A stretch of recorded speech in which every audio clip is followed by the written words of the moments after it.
And when you reach inside here, I'm not telling you that this is your secret name. Only God knows that. But you know what? Here's a new name that tells that believers are conquerors. Romans 8:37. And you know what? It also has God's secret name in there. Adonai Jehovah Tsabbaoth, whatever that means. The Lord God Almighty.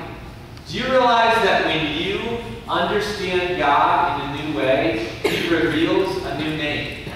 You might say, that sounds New Age, that's crazy. Look at Genesis 16.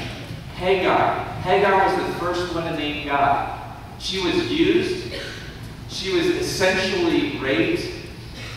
She was cast aside. She thought she was forgotten.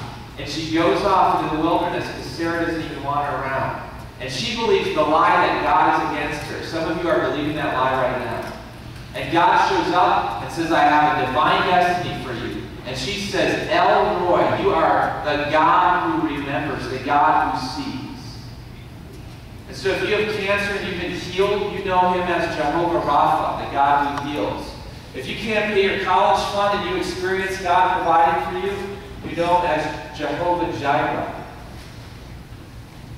When Moses was asked the question, he asked God the question, who should I tell Israel that you are? What should I say your name is?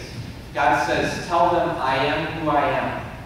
The literal translation is, I am who I will reveal myself to be. And so when you know God in a unique way, because you're on this crazy journey with Him, you begin to pick up all these names for God that you never knew. It's the same God, different attributes. So I want to encourage you at this moment, as the band plays, to come forward